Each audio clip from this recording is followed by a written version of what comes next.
Next time है हमारे पास liver mortise. Liver mortise के हम सबसे पहले दूसरे नाम देख लेते हैं। इसको हम हाइपोस्टेसिस कहते हैं। हाइपोस्टेसिस के अलावा इसको पोस्टमार्टम स्टेनिंग भी कहते हैं। पोस्टमार्टम लिविडिटी, ल्यूसिडिटी और वाइबिसिस भी इसका एक नाम है। ठीक है, हम इसको डिफाइन करेंगे कि इसको क्या टर्म है। बेसिकली इसके अंदर ये होता है कि हमारे पास पर्पलिश रेड डिस्कलरेशन हो जाती है स्किन की due to the gravitational pulling of blood on the dependent parts of body। अब होती कैसे, सबसे पहले हमने इसका मैकेनिज्म देख लेना है। मैकेनिज्म के अंदर ये हुआ कि हमारी बॉडी के अंदर जैसे ही सर्कुलेशन स्टॉप होती है तो ये अपीयर होना शुरू हो जाती है। अब क्या हुआ कि सर्कुलेशन स्टॉप हुई। सर्कुलेशन के स्टॉप होने के बाद क्या होगा कि ना इमीडिएटली ये हमारे पास स्टार्ट हो चुकी थी बॉडी के अंदर, बट अपीयर होने लगी है आफ्टर 30 मिनट्स। ये एमसीक्यू भी आ सकता है कितने मिनट बाद अपीयर हो रही है और स्टार्ट कब हुई थी। स्टार्ट हुई थी इमीडिएटली और अपीयर हो रही है आफ्टर 30 मिनट्स। ठीक है, तो बेसिकली और होप कहाँ पर रही है हमारे पास, डिपेंडेंट पार्ट्स के ऊपर हो रही है। ठीक है, डिपेंडेंट पार्ट्स अभी अपीयर होगी। सबसे पहले हमारे पास ना ये अपीयर होगी पैचेस की फॉर्म के अंदर। जो पैचेस है ना वो हमारे पास स्मॉल होंगे। फिर क्या होगा, पैचेस जो होता है ना आपस में वो यूनाइट करेंगे और यूनाइट होने के बाद ना प्रॉपर एक स्टेनिंग एरिया बन जाएगा हमारी बॉडी के अंदर। ठीक है, अब वो जो स्टेनिंग एरिया जो था ना, अब उसके साथ क्या होगा, पहली बात तो ये कि लिविडिटी जो थी ना, अगर हमारे पास फिक्स नहीं हुई, नॉट फिक्स्ड, तब क्या होगा, और अगर लिविडिटी फिक्स हो जाती है तब क्या होगा। ठीक है, एक केस हम पढ़ रहे हैं कि लिविडिटी फिक्स नहीं हुई। क्यों नहीं हुई, क्योंकि पोजीशन ऑफ द बॉडी थी ना, बॉडी जिस पोजीशन के अंदर डेड हुई थी उसी पोजीशन के अंदर पड़ी है। Position of the body not change, और फिर क्या हुआ, इसी वजह से ये लिविडिटी हमारे पास फिक्स हो गई है। और जैसे ही फिक्स हो जाएगी इसके बाद डिकम्पोजिशन का प्रोसेस स्टार्ट हो जाएगा और उसको अभी तक भी नहीं छेड़ा गया, तो इस केस के अंदर लिविडिटी हमारे पास फिक्स हो गई। बट अब दो कंडीशंस है।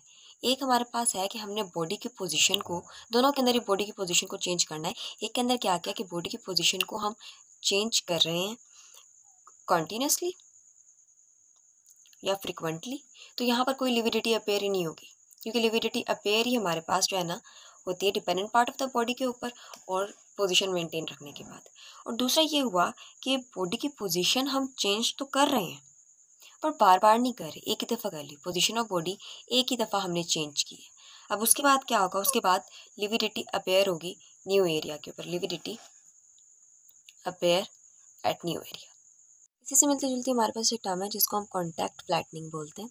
कॉन्टैक्ट फ्लैटनिंग के अंदर वो ये बता रहा है कि वो पार्ट ऑफ द बॉडी जो कि सरफेस के साथ अटैच था वहाँ पर हमारे पास कोई भी स्टेनिंग नहीं होगी, यानी कि part of the body which are in actual contact with the surface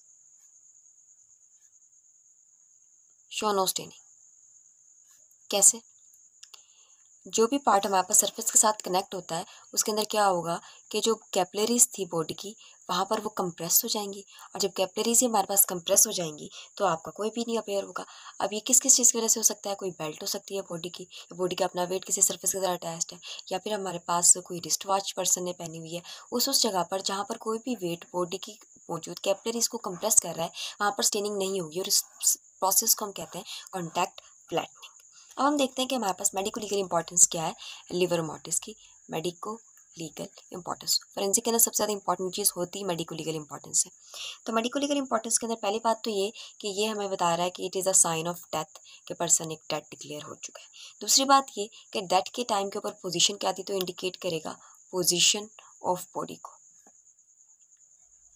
तीसरी बात ये कि एस्टिमेट करने के अंदर हेल्प करेगा कि कितनी देर हो गई है बॉडी को मरे हुए, estimate the time since death. और चौथा, जो हमारे पास कलर होता है वो डिपेंड करता है कि कौन सा पॉइजनर डिपेंड भी कर रहा है पॉइजन के ऊपर, और हमारे पास हेल्प कर रहा है एस्टिमेशन ऑफ पॉइजन के अंदर कि कौन सा बॉडी को पॉइजन दिया गया। इसके कुछ एग्जांपल्स हमारे पास मेंशन है, जैसे कि कार्बन मोनोऑक्साइड की पॉइजनिंग के अंदर जो हमारे पास कलर अपेयर होता है स्टेनिंग का, वो चेरी रेड होता है। ये एमसीक्यू हवाले से बहुत ज़्यादा इंपॉर्टेंट है और ये एससीक्यू भी है। कार्बन मोनोऑक्साइड के अंदर चेरी रेड आ जाएगा। हाइड्रोजन साइनाइड की पॉइजनिंग के अंदर हमारे पास पिंक कलर आ जाएगा। इस तरह से एनिलीन की पॉइजनिंग के अंदर हमारे पास ब्राउन कलर आ जाएगा। अब हमारे पास कितना जो है ना अमाउंट ऑफ स्टेनिंग होगी और किस तरह से होगी, वो डिपेंड करता है कि हमारी बॉडी के अंदर जो है ना कितना अमाउंट ऑफ ब्लड है। ब्लड अगर हमारे पास बॉडी के अंदर ज़्यादा है तो जाहिर सी बात है स्टेनिंग भी हमारे पास ज़्यादा ही होगी। But in the case of traumatic death के अंदर क्या हुआ है कि ब्लड लॉस बहुत ज़्यादा हो गया है। अब ब्लड लॉस जब हमारे पास बहुत ज़्यादा हो गया है तो क्या होगा कि स्टेनिंग जो होती है ना वो इतनी ज़्यादा वाज़ेह नहीं होगी, स्टेनिंग जो है ना हमारे पास बहुत ज़्यादा फेंट होगी। पास्ट पेपर का एक इंपॉर्टेंट क्वेश्चन है कि जो पोस्टमार्टम लिविडिटी है वो हमारे पास कभी कभी कंफ्यूज करती जाती है, फिर उसके साथ उसके डिफरेंस को क्लियर करना बहुत ज़्यादा ज़रूरी है। पहली बात तो है कि पोस्टमार्टम लिविडिटी तो हमारे पास क्या होती है, स्टेनिंग होती है जो कि dependent part of the body के ऊपर होती है। ब्रूस क्या होता है, ब्रूस तो हमारे पास एक टाइप ऑफ वुंड है जो कि जिसकी वजह से क्या होता है कि हमारे पास एक्स्ट्रा फिजिशन हो जाती है कैपिलरीज की, यानी कि कैपिलरीज हमारे पास बस्ट आउट कर जाती हैं और ना ब्लड हमारे पास अक्यूमुलेट हो जाता है बॉडी के अंदर, और वो अपेयर ऐसे हो रहा होता है कि वो स्टेनिंग है। बट इसका डिफरेंस जब हम देख लेंगे तो क्लियर हो जाएगा कि ये पोस्टमार्टम लिविडिटी है या ब्रूस है।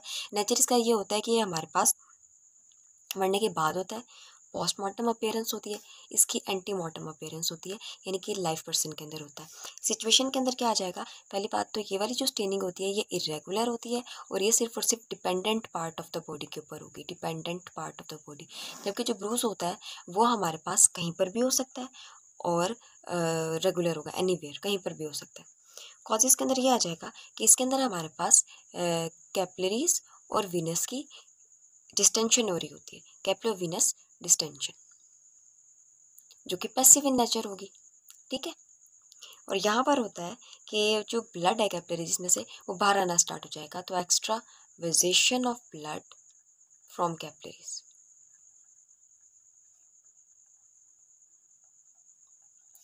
कलर चेंज की बात करें तो यहाँ पर जो है ना हमारे पास रेड पर्पल हो सकता है, जबकि यहाँ पर रेडिश होगा, प्योरली रेडिश होगा।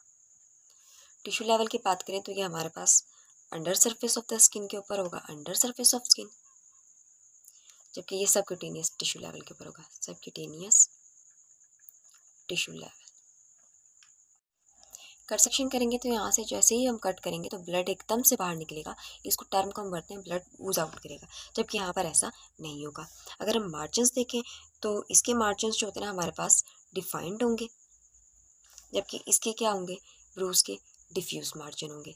सरफेस एलिवेशन पोस्टमार्टम लिविडिटी के अंदर नहीं होगी, जबकि यहाँ पर प्रेजेंट होगी।